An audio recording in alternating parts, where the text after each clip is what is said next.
By the way, speaking of that, anybody murders something in the Capitol, capital punishment, capital punishment. If somebody kills somebody in the Capitol, Washington, D.C., we're going to be seeking the death penalty. And that's a very strong preventative.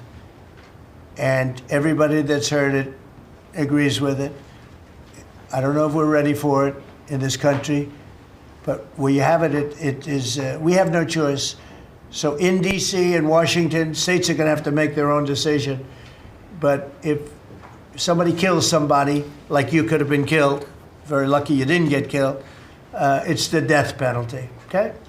What's going on, everybody? Thank you all for joining me today. If you haven't already, please make sure you hit the like button, subscribe to the channel if you're new to the channel, and most importantly, please make sure that you are following me on Telegram at TD Media Group to help circumvent social media censorship and shadow banning. And with the introduction out of the way, let's get into today's news. And today we have to head on over to the safest city in America, Washington, D.C. Why is that? Because recently, Mayor of D.C., Muriel Bowser, for the most part, in a nutshell, in a recent press conference, admitted that Trump was right about everything, you know, as it pertains to crime, how to go about solving it, and everything of that nature. She just gave it up and talked about how crime has plummeted. The need for more police was very much so necessary, and she's glad that she has it as it pertains to, you know, the National Guard being out there, you know, backing up local law enforcement. This was a great thing to see and hear from the mayor. I applaud her for her honesty and breaking away from just being like a partisan hack, right? And just operating in truth. I appreciate that. And I think she should be applauded for that. But this also really throws mud in the face of the Democrats as a whole and really goes and shows to prove how cooked the Democrat Party truly is. Because when you have the mayor of DC applauding the efforts that Trump has put forward with his agenda to clean up the streets, all that talk about dictatorship, Gestapo, Nazis, tyranny, and things of that nature sweeping the streets of DC, and now they're going to come sweep the streets all over the country. It just throws it all out the window as complete and utter nonsense. And I'm not too surprised either that she took this position. I'm going to play that press conference in a moment, but I want to play this for you first. How many of you guys remember this? This was about, I want to say 2 weeks ago, right before or right when Trump was starting off his efforts to clean the streets of Washington, D.C. And Muriel Bowser was on MSNBC, and the two hosts were trying to bait her into saying that this whole effort to clean up the streets is racist, and she wouldn't take the bait. The moment I saw this, I said to myself, okay, she might be actually headed in the right direction with her frame of mind and thinking. Let's look at her response real quickly. It's only a couple of seconds. It's not too long. One of the things that we have seen over and over from the president, from his team, you know, Stephen Miller saying it's like Baghdad in Ethiopia. They seem to hold their harshest criticism sometimes for cities that are majority black and brown. Do you see that, and what do you think that means? I think that I have been dealing kind of with this issue for a number of years. It's kind of easy fodder on the campaign trail. But now we're talking about governing, and my job is to focus on making sure our city is running well, and people enjoy a great quality of life. And I think we're doing a really good job. We do need the federal government's help, as I mentioned, because they have an outsized influence on our criminal justice system. We need more prosecutors. We need more judges. There are other ways to help. Even we want to rebuild our jail, and there are ways that the feds can help with that. But also just doing their part, cutting the grass, fixing the fountains, making sure that federal law enforcement is doing all of the policing that they can do. And I just have to say thank you to MPS, FBI, ATF, who've always worked cooperatively with us, and we expect that they will again. Oh, they didn't like that. That made them so mad. That made them so mad because that's not the answer that she was supposed to give. She was supposed to talk about how racist this all is, how anti-Black it all is, and things of that nature. And she didn't go there. She actually said, this is what we needed. And if you thought that made Democrats mad, then she really made them mad yesterday. Check this clip out here. We greatly appreciate the surge of officers that enhance what MPD has been able to do in this city. The most significant thing that we are highlighting today is the area of crime that was most troubling for us in 2023. Now, we have driven it down over the last years, but and I'm going to get my glasses so I can make sure I can see it correctly. But for carjackings, the difference between this period, this 20-day period of this federal surge and last year represents a 87% reduction in carjackings in Washington, D.C. We know that when carjackings go down, when the use of gun goes down, when homicide or robbery go down, neighborhoods feel safer and are safer. So this surge has been important to us for that reason. You see how easy it was for her to admit that? You see how easy it was for her to admit that the surge in law enforcement has helped out tremendously. Something that the Emperor of the People's Republic of Chicago, Brandon Johnson, just could not do when he was on MSNBC, failing miserably in what should have been, a series of softball questions that he turned into a steel cage match because he's just an idiot and can't just admit to the obvious that what we're seeing in Washington, D.C. works, and that a stronger presence of law enforcement in Chicago would also help him as well.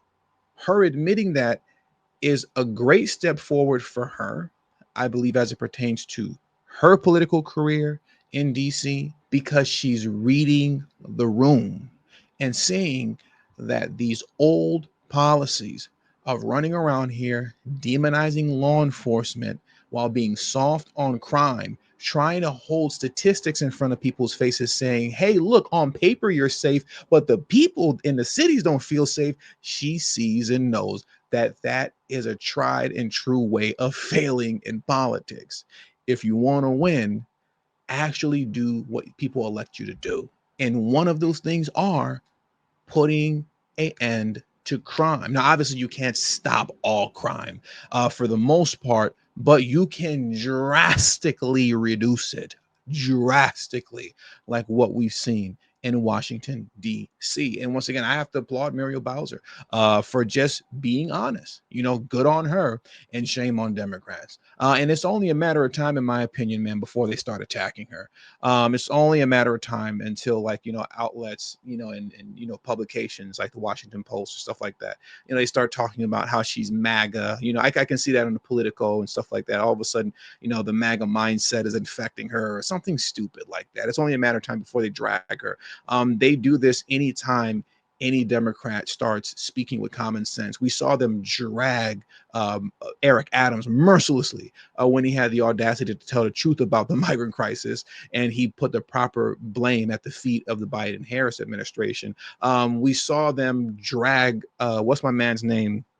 I know I'm saying his name wrong. Featherman, I believe his last name is Featherman, Senator Featherman, the bald head white guy, Featherman. Ever since Trump won the election, he's been speaking with common sense as well. And the DNC press has dragged his name through the mud, saying that he's MAGA and things of that nature now. They even do that with, political pundits. Well, I guess Stephen A. Smith isn't a political. To some degree, I guess Stephen A. Smith is a political pundit now. But to the degree that Stephen A. Smith, gives criticism to the Democrats and then has the audacity to admit the areas where Trump is right, all of a sudden he becomes MAGA. You know what I mean? So it's only a matter of time until they start saying that Muriel Bowser is MAGA too. But it's a losing strategy. It's a losing strategy at the end of the day. And I think where that's being shown the most, that the typical DNC approach is a losing strategy, is in the gubernatorial race in Virginia. I hate that word, by the way.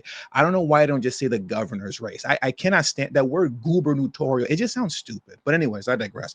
As it pertains to the gubernatorial race, right? The governor's race in Virginia between, what's her name again? Lieutenant Governor, I have her name written down. I'm trying to remember it. Lieutenant Governor Winsome Earl Sears and Abigail Spanberger. Let me bring them up on the screen right now.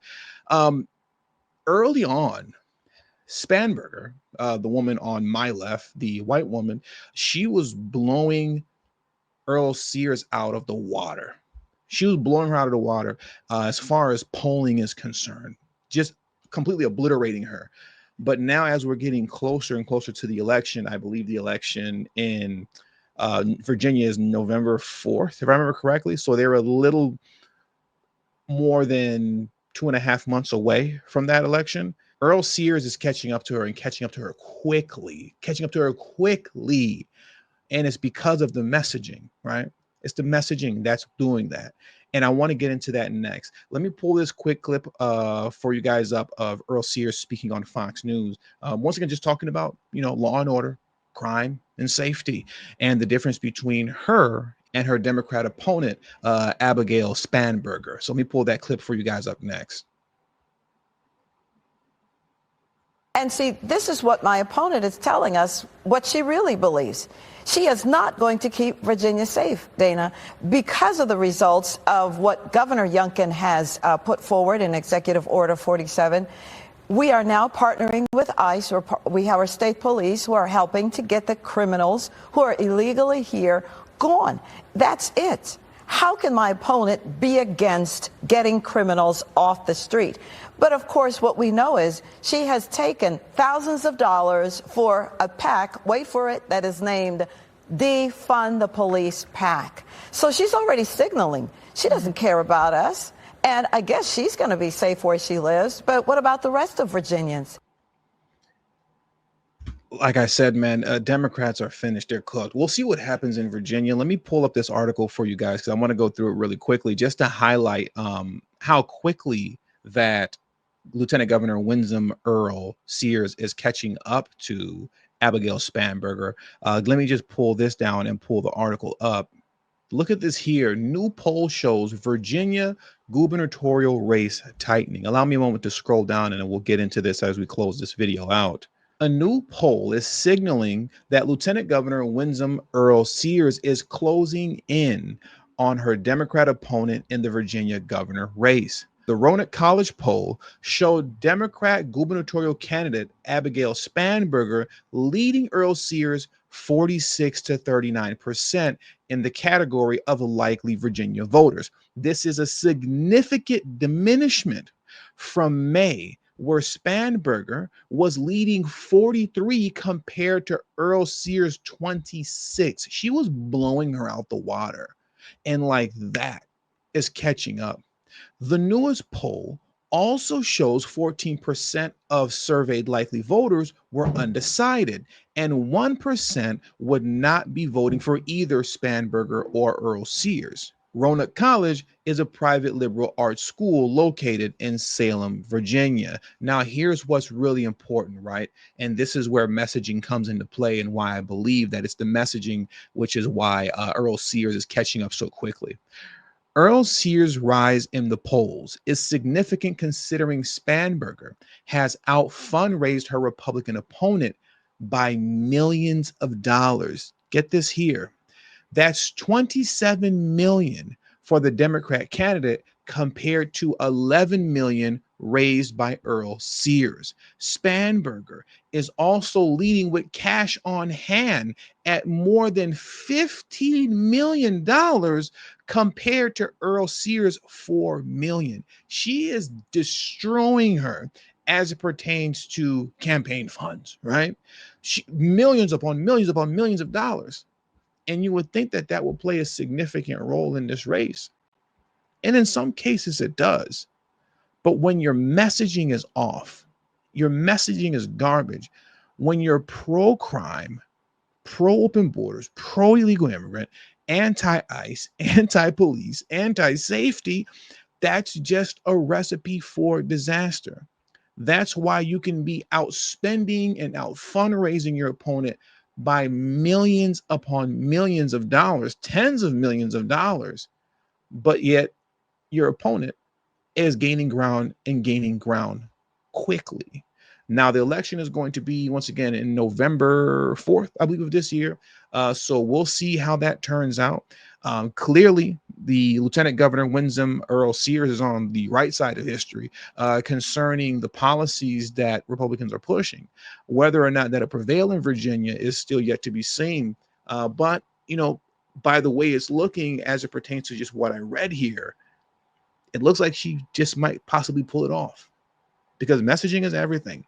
And the Democrats' messaging right now is just in the toilet. And with all that being said, that does it for today's news. So I want to thank you guys for joining me today. Please hit the like button on your way out. Subscribe to the channel if you're new to the channel. Share this video on your social media platforms. And please do not forget to follow me on Telegram at TD Media Group. The link to my Telegram is in the description box below and pinned in the comment section as well. Thank you all for your time. And until the next video, peace and have a great afternoon.